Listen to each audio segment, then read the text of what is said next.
ಸ್ನೇಹಿತರೆ ನಮಸ್ಕಾರ. ಜೈ ಭೀಮ್. ಈ ಕರ್ನಾಟಕ ರಾಜ್ಯ ಸರ್ಕಾರ ಒಳ ಮೀಸಲಾತಿ ಜಾರಿ ವಿಚಾರದಲ್ಲಿ ಮಾಡ್ತಾ ಇರುವಂತಹ ಬಹು ದೊಡ್ಡ ಅನ್ಯಾಯದ ಪರಿಣಾಮವಾಗಿ ಇಡೀ ಕರ್ನಾಟಕ ರಾಜ್ಯದ ಎಲ್ಲ ಒಳ ಮೀಸಲಾತಿ ಹೋರಾಟಗಾರರು ಇವತ್ತು ಒಂದು ಸಾಮೂಹಿಕ ನಾಯಕತ್ವದಲ್ಲಿ ಇದೇ ಮಾರ್ಚ್ 12ನೇ ತಾರೀಕು ಬೆಂಗಳೂರಿನ ಫ್ರೀಡಂ ಪಾರ್ಕ್ ಬೆಳಗ್ಗೆಯಿಂದ ಪ್ರಾರಂಭವಾಗುವಂತಹ ಪ್ರತಿಭಟನೆ ಅಹೋರಾತ್ರಿ ಸರಣಿ ಮುಂದುವರಿಯುವಂತಹ ಸಾಧ್ಯತೆಗಳಿದ್ದಾವೆ.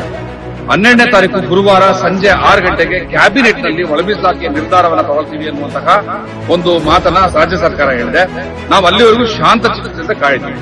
12ನೇ ತಾರೀಕು ಮಾರ್ಚ್ ಸಂಜೆ 6 ಗಂಟೆನಲ್ಲಿ ಏನಾದರೂ ಸರ್ಕಾರ ಒಳ ಮೀಸಲಾತಿಯ ನಿರ್ಧಾರವನ್ನು ತೆಗೆದುಕೊಳ್ಳದೆ 56,000 ಉದ್ಯೋಗಗಳನ್ನ ತುಂಬುವುದಕ್ಕೆ ಪ್ರಯತ್ನ ಪಟ್ಟು ಮಾದಿಗ ಸಮುದಾಯಕ್ಕೆ ಅನ್ಯಾಯವನ್ನು ಮಾಡುವಂತಹ ಒಂದು ನಿರ್ಧಾರವನ್ನು ಪ್ರಕಟ ಮಾಡಿದ್ದೇ ಆದ್ರೆ ಆ ನಂತರ ಆಗುವಂತಹ ಎಲ್ಲ ಅನಾಹುತಗಳಿಗೆ ಈ ರಾಜ್ಯ ಸರ್ಕಾರವೇ ಹೊಣೆ ಆಗ್ತದೆ.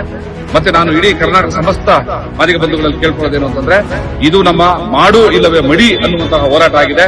ತಾವೆಲ್ಲರೂ ಕೂಡ ಹೆಚ್ಚಿನ ಸಂಖ್ಯೆಯಲ್ಲಿ ಜಿಲ್ಲಾ ಮಟ್ಟದಲ್ಲಿ, ತಾಲೂಕು ಮಟ್ಟದಲ್ಲಿ, ಹೋಬಳಿಗಳಿಂದ, ಗ್ರಾಮಗಳಿಂದ ಹೆಚ್ಚಿನ ಸಂಖ್ಯೆಯಲ್ಲಿ ಈ ಕಾರ್ಯಕ್ರಮದಲ್ಲಿ ಸಾಗರದಂತೆ ಹರಿದು ಬರಬೇಕು. ಮತ್ತೆ ಎಲ್ಲ ಈ ಸಮುದಾಯದ ನೌಕರ ಬಂಧುಗಳು, ಮತ್ತೆ ಕಾಂಟ್ರಾಕ್ಟರ್ಗಳು, ವಕೀಲರು, ಉಳಿದಂತೆ ಬಿಸಿನೆಸ್ ಮನ್ಗಳೆಲ್ಲ ಕೇಳ್ಕೊಳ್ಳೋದೇನು ಅಂತಂದ್ರೆ, ನೀವು ಬನ್ನಿ ಮತ್ತೆ ನಿಮ್ಮ ಜೊತೆನಲ್ಲಿ 16 ಜನರನ್ನ ಕರ್ಕೊಂಡು ಬರುವಂತ ಕೆಲಸ ಆಗಲಿ. ಮತ್ತೆ ಈ ಹೋರಾಟಕ್ಕೆ ರಾಜ್ಯದ ಎಲ್ಲ ಜಿಲ್ಲೆಗಳಿಂದ, ವಿಭಾಗಗಳಿಂದ ಏನು ಹೊರಟು ಬರ್ತಾರೆ ಅವರಿಗೆ ವಾಹನ ಸೌಕರ್ಯಗಳನ್ನ ಮಾಡಿಕೊಳ್ಳುವಂತಹ ಜವಾಬ್ದಾರಿ ನಿಮ್ದಾಗಿರ್ಲಿ. ಮತ್ತೆ ನೀವು ಬರ್ತಾ ನಿಮ್ ಕೈಯಲ್ಲಿ ಸಾಧ್ಯವಾದಷ್ಟು ಊಟದ ಪ್ಯಾಕೆಟ್ಗಳನ್ನ, ನೀರುಗಳನ್ನ ಹಿಡ್ಕೊಂಡು ಬನ್ನಿ.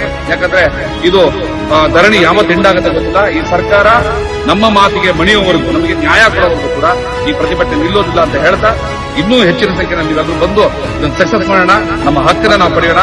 ಜೈ ಭೀಮ್ ಅನ್ನುವಂಥದ್ದು ಹಂಚುಣ್ಣುವ ತಾಯ್ತನವೇ ಹೊರತು ಹೈನಾಗಳಂತೆ ಕಿತ್ತು ತಿನ್ನುವಂತಹ ಗುಣ ಅಲ್ಲ ಅನ್ನೋದನ್ನ ಸಾಬೀತು ಮಾಡೋಣ. ದಯಮಾಡಿ ಬನ್ನಿ. ಜೈ ಭೀಮ್.